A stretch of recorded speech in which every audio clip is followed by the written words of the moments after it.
Good morning students. This is the second video of chapter 8, that is winds, storms and cyclones. In first part I discussed about the wind, speed of wind and air exerts pressure, and I discussed about an activity that shows air exerts pressure. Now we will start the second part. First of all, there is a topic that in 1664 Otto von Guericke 1664 में एक scientist थे Otto von ग्यूरिके, उसने एक experiment किया। उस experiment में क्या था ये देखिए। एक आयरन हेमिस्फीयर, दो आयरन हेमिस्फीयर लिए। हेमिस्फीयर मीन्स एक स्फेरिकल शेप की, जैसे हमारी बॉल होती है, उसका हाफ पार्ट। तो यहां से एक हेमिस्फीयर ये हो गया इस लाइन के इधर वाला, और एक हेमिस्फीयर इस साइड वाला ये पोर्शन। तो दो हेमिस्फीयर को उसने क्या किया, जॉइंट कर दिया, और उन हेमिस्फीयर को हुक से, मतलब दोनों साइड एक एक हुक से और 8 हॉर्सेस से टाई कर दिया। इधर 8 हॉर्सेस और इधर 8 हॉर्सेस। और जो ये बीच में आपको दिख रहा है ये है वैक्यूम। क्या होता है ये? Vacuum, VACCUM, vacuum. अब वैक्यूम क्या होता है कि जहां कोई भी एयर का पार्टिकल ना हो, means no air is present in vacuum. अब यहां से उसने क्या ऑब्जर्व किया कि जैसे ही 8 हॉर्सेस इस साइड है, 8 हॉर्सेस इस साइड है, इधर 8 हॉर्सेस ने इधर खींचा और इधर खींचा, तो यहां से ये जो दोनों आयरन स्फीयर हैं, हेमिस्फीयर, ये यहां से क्या नहीं हो पाए, सेपरेट नहीं हो पाए। इसका रीजन क्या था कि जो बाहर का एटमॉस्फेयर, मीन्स यहाँ एनवायरमेंट का, उसको बोलते हैं हम एटमॉस्फेरिक प्रेशर।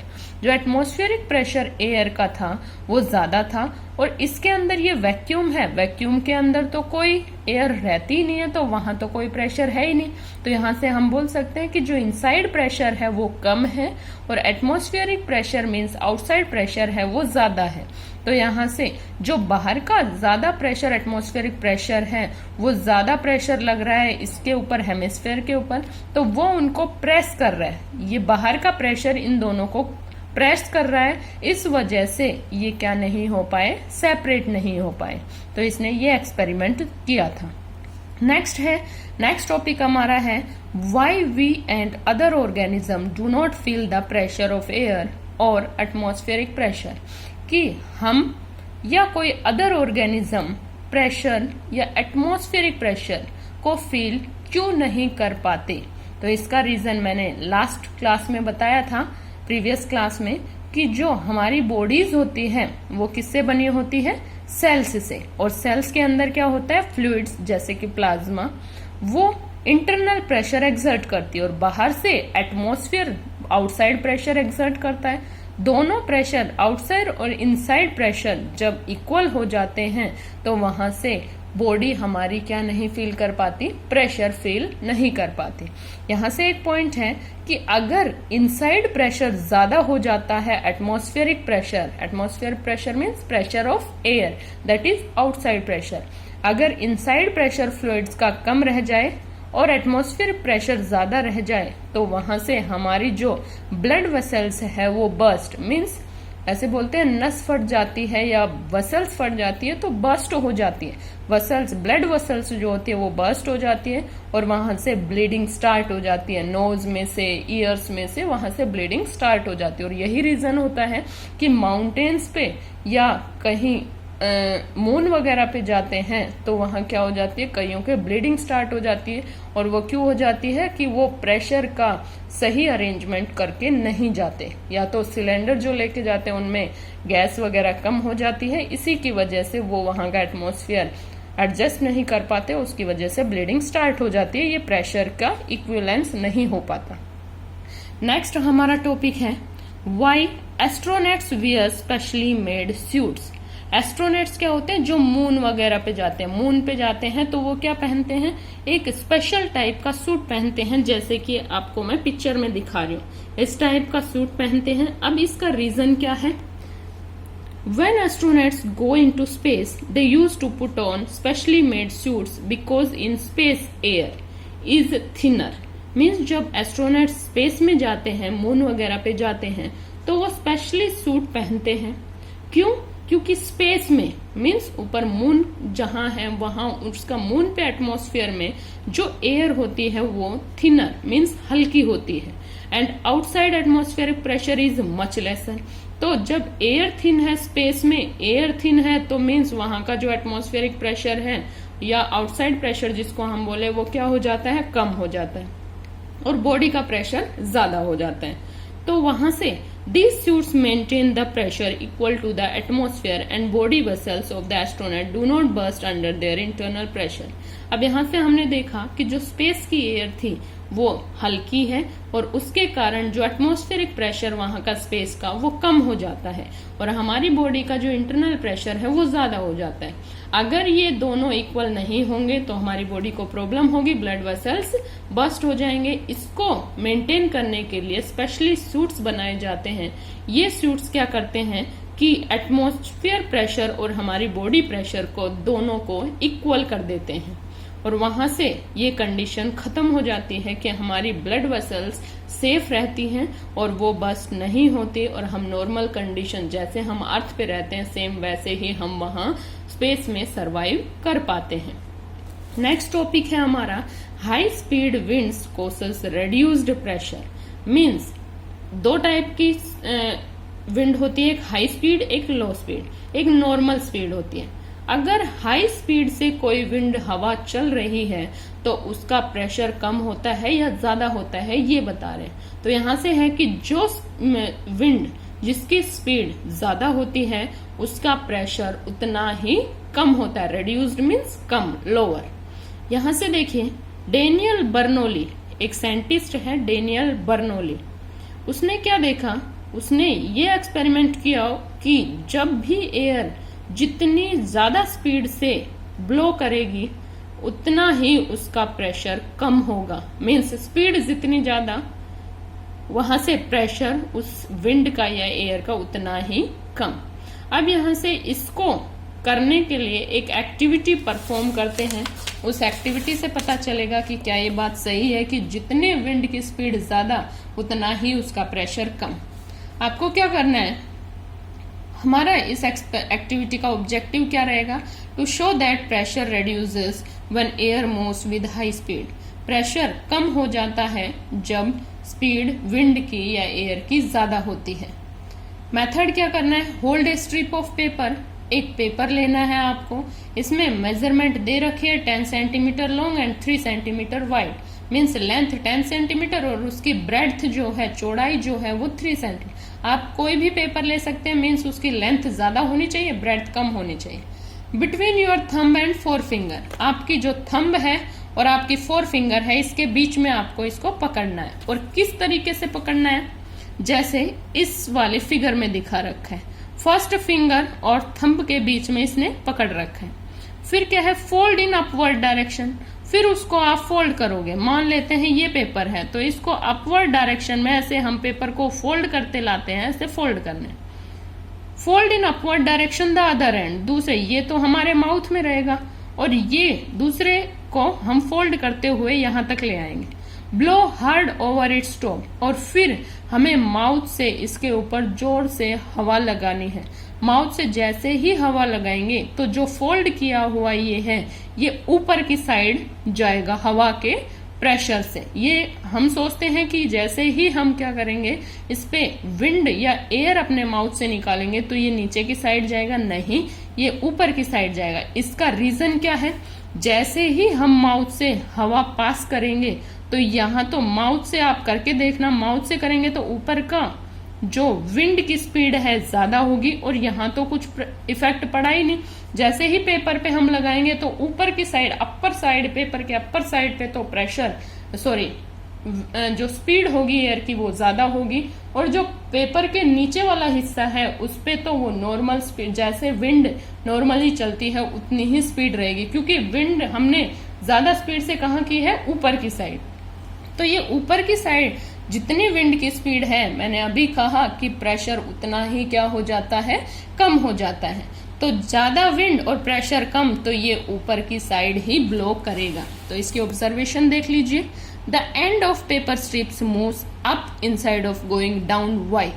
कि जो पेपर का ये किनारा है लास्ट वाला, ये कहाँ जाता है, अपर, अप साइड जाता है, ना कि लोअर साइड। इसका रीजन है because when we blow up the paper strip, जब हम मतलब अपने माउथ से एयर को ब्लो करवाते हैं, air passes over it with high speed. कितनी स्पीड से, ज्यादा स्पीड से एयर आती है अपर साइड में, and reduces the pressure on upper surface. Only upper surface, paper के अपर सरफेस पे क्या होगी, स्पीड ज्यादा होगी। स्पीड ज्यादा तो प्रेशर कम होगा, और उसकी वजह से below the paper strip pressure remains same, और पेपर स्ट्रिप के लोअर पार्ट पे प्रेशर सेम रहेगा जैसा पहले था, उस पर कोई इफेक्ट नहीं होगा। That results in the lift off other and upward. और यही रीजन है कि जो पेपर का सेकेंड जो अदर एंड है वो ऊपर की साइड ब्लो करने लग जाता है। इसका रिजल्ट क्या है इस एक्टिविटी का, कि the above activity shows that when air passes with speed it's pressure is decreased. इस एक्टिविटी में ये शो कर दिया है कि जब एयर हाई स्पीड से पास करेगी तो उसका प्रेशर उतना ही कम होगा।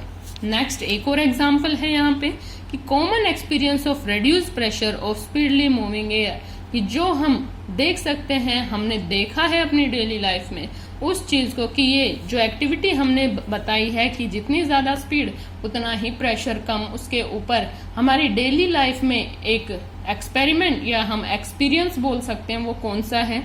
We have generally seen that in strong winds, आंधी, द थेस्ट रूफ और tin roof is blown away. यहाँ से क्या है कि इसने कहा है कि हमने देखा है कि स्ट्रॉन्ग विंड्स मीन आंधी वगैरह जब चलती है तो उसमें द थेस्ट रूफ मीन्स जो घास फूस से बने हुए हैं, जिनको हम अपने लोकल लैंग्वेज में बोल देते हैं छप्पर जो होते हैं, मीन्स उस पे क्या होता है, घास फूस लगी होती है। या टिन रूफ मीन्स जिनको हम टीन बोलते हैं। तो वो दोनों क्या हो जाते हैं, जब भी आंधी वगैरह चलती है तो वो वहां से अपने उड़ जाती है, जैसे हट जाती है, अपने प्लेस से हट जाती है वो चीजें। इसका रीजन क्या है, it happens due to low pressure over the roof. अब जैसे ही रूफ है, रूफ के जैसे ही आंधी चलेगी, रूफ के ऊपर वाले पोर्शन में, मीन्स मान लेते हैं कि ये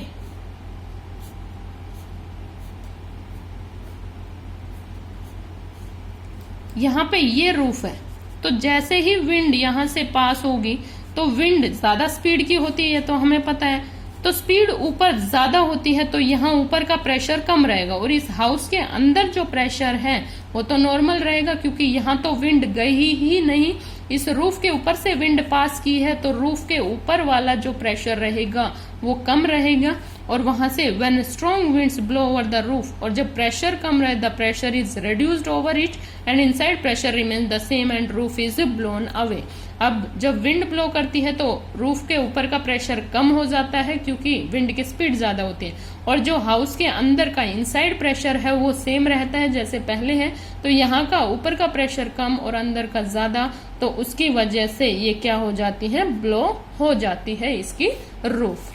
नेक्स्ट हमारा आता है air expands on heating. Next topic है कि जो एयर होती है वो एक्सपेंड होती है जब हम उसको हीट करते हैं। तो मीन्स एक ये प्रॉपर्टी हम बोल सकते हैं कि पहली प्रॉपर्टी तो एयर की थी कि air exerts pressure. Second property हम पढ़ रहे हैं एयर एक्सपेंड्स ऑन हीटिंग। जैसे जैसे हम एयर को हीटअप करेंगे वो एक्सपेंड होगी, एक्सपेंड मीन्स इंक्रीज होगी। अब यहाँ से देखिए, to see that air expands on heating perform the following activity. पहले हम एक्टिविटी से देख लेते हैं क्या ये सच में पॉसिबल है कि हीटिंग करने से एयर एक्सपेंड होती है। फर्स्ट है to show the expansion of air on heating. करना क्या है आपको, stretch a balloon tightly over the mouth of a hard glass test tube. एक टेस्ट ट्यूब लेनी है आपको।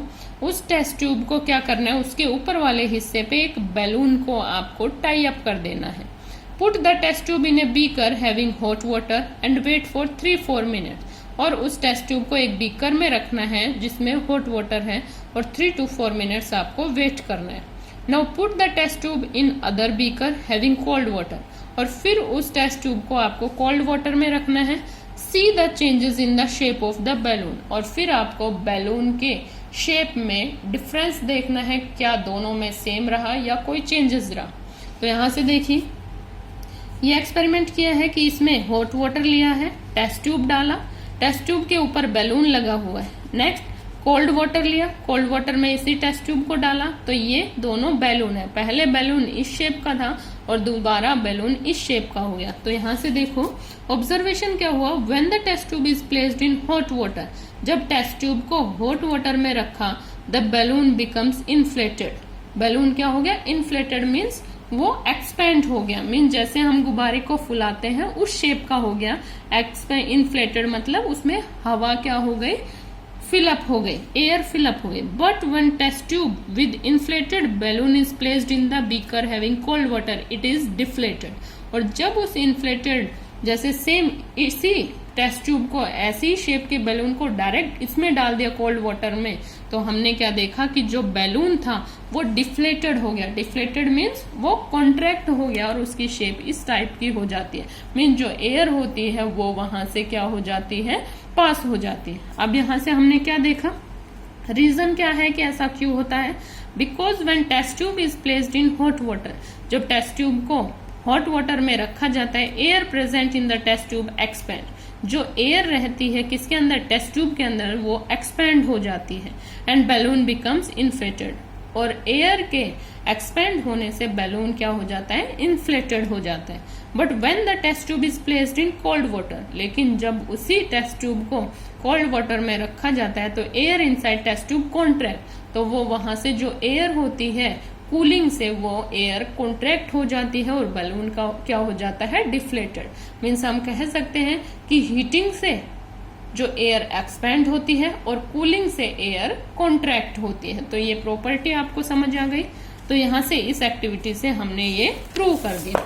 नेक्स्ट आपका आता है to show that warm air rises up, कि आपको शो करना है कि जो वार्म एयर गर्म हवा होती है वो ऊपर की साइड ब्लो करने लगती है, ना कि डाउन साइड। मेथड क्या है, take 2 paper bag made of thick paper, 2 paper bag लेने हैं जो कि थिक पेपर से बने होते हैं। Tape cotton thread in the middle of closed end of each bag. अब यहाँ से देखिए आपका क्या है कि जैसे हम पेपर बैग, कोई भी बैग होता है तो ऊपर का पोर्शन जो होता है वो ओपन होता है, नीचे का क्या होता है, क्लोज्ड होता है। तो नीचे का जो हिस्सा है जो ओपन नहीं होता, जो क्लोज्ड होता है, उसमें से आपको थ्रेड पास करवाना है उसके बीच में से। फिर क्या करना है, hang them in the inverted position, और फिर उसको एक लकड़ी पे या एक पाइप पे क्या करना है, उसको उल्टा लटकाना है। मीन्स जो ओपन साइड वाला पोर्शन है, ओपन माउथ जहां रहता है बैग का, वो तो नीचे की साइड होगा। ये वाला ओपन पोर्शन है जहां ओपन दिखता है, और ये जो क्लोज्ड पोर्शन होता है इसमें से थ्रेड पास करवा के और इसको टाई अप करना है। फिर क्या करना है, इन्वर्टेड मीन्स उल्टा, उल्टे पोर्शन में उसको टाई अप करना है कि ओपन वाला पोर्शन नीचे की साइड रहे और ये ऊपर की साइड। फिर क्या है, inverted position on the 2 ends of A wooden stick, एक पेपर बैग को इधर इस एंड पे वुडन स्टिक के और एक को इस एंड पे। Tie a piece of thread in the middle of the stick and adjust in such a way that it remains balanced in horizontal position. और फिर आपको क्या करना है कि जो ये वुडन स्टिक है इसके बीचों बीच एक थ्रेड बांधना है और इसको ऐसे एडजस्ट करना है हॉरिजॉन्टल में कि ये दोनों जो बैग रहे, ये दोनों किस में रहे, सेम पोजीशन में रहे, ना कोई ऊपर ना कोई नीचे, इस पोजीशन में रखना है आपको। उसके बाद now put a lighted candle beneath one of the bag, carefully observe what happens to this bag. फिर आपको क्या करना है कि कोई भी एक बैग, मान लेते हैं इस वाले बैग के नीचे एक बर्निंग कैंडल रखी, थोड़ा गैप रखना क्योंकि पेपर बैग है, बर्निंग हो सकती है अगर इसके ऊपर जस्ट रखोगे तो थोड़ा डिफरेंस तो इसमें होना चाहिए कि थोड़ा ऊपर इसको रखो और इसको कैंडल को, बर्निंग कैंडल को इसके नीचे रख देना। उसके बाद क्या देखते हो आप, ऑब्जर्वेशन में देखो, the bag with lighted candle beneath it goes up. जो जिस बैग के नीचे कैंडल रखी हुई है वो बैग देखो आप कि वो ऊपर की साइड चला जाता है, राइज हो जाता है। पहले हमने दोनों बैग को देखो, ये बिफोर एक्सपेरिमेंट था और ये आफ्टर एक्सपेरिमेंट। पहले ये दोनों बैग लेवल में थे, लेकिन बर्निंग कैंडल रखते ही यहां से ये वाला बैग ऊपर की साइड हो गया और ये उसी प्लेस पे है। मीन्स ये जो हॉरिजॉन्टल पोजीशन में थे ये इस टाइप से हो गए कि एक बैग ऊपर और एक नीचे की साइड।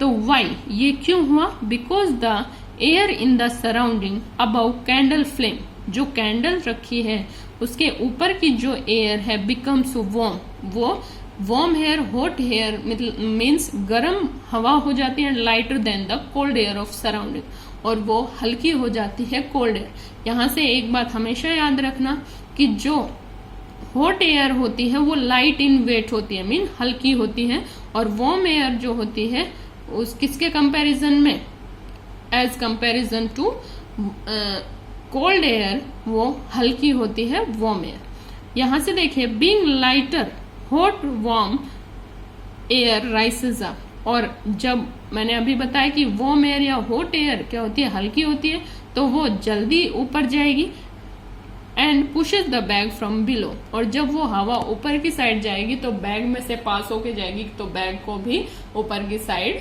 पुशअप करेगी। द रिजल्ट क्या है? The above activity shows that warm air is lighter than cold air and it राइसेस up in upward direction. और यहां से यही देखा कि वार्म एयर या हॉट एयर जो होती है वो लाइट इन वेट होती है, हल्की होती है, और उसी की वजह से वो अपवर्ड डायरेक्शन में चली जाती है। नेक्स्ट है कि यहां से रीजन क्या है कि स्मोक हमेशा अपसाइड जाती है। We have learnt that when at a place air becomes warm, it rises up and cold air from the surrounding rushes into fill its gap. It results in the formation of convection current. यहाँ से मैंने 4th chapter में आपको बताया था कि convection, conduction और ये चीजें बताई थी, तो वहां से ये चीज बताई थी कि जो सी ब्रीज और लैंड ब्रीज होता है उसका रीजन क्या होता है? Convection current. उसकी वजह से कि जहां लैंड की गर्म हवा सी की साइड जाती है, सी की ठंडी हवा किस साइड आती है? लैंड की साइड। तो वहां से लैंड ब्रीज और सी ब्रीज की फॉर्मेशन होती है, और उसी का रीजन होता है कन्वेक्शन मेथड। और उन करंट्स को क्या बोला जाता है? उन एयर के जो मेथड को बोला जाता है, या एयर के को हम बोल सकते हैं कन्वेक्शन करंट। और इन्हीं कन्वेक्शन करंट्स की वजह से स्मोक ऊपर की साइड ब्लो करती है, ना कि नीचे की साइड, क्योंकि गर्म हवा होती है स्मोक में तो वो लाइट इन वेट होती है, तो ऊपर की साइड चली जाती है, और यही रीजन है। तो यहां से आप बोल सकते हैं the smoke goes up due to convection method और convection currents. That's all from my side for today. Thank you and have a nice day.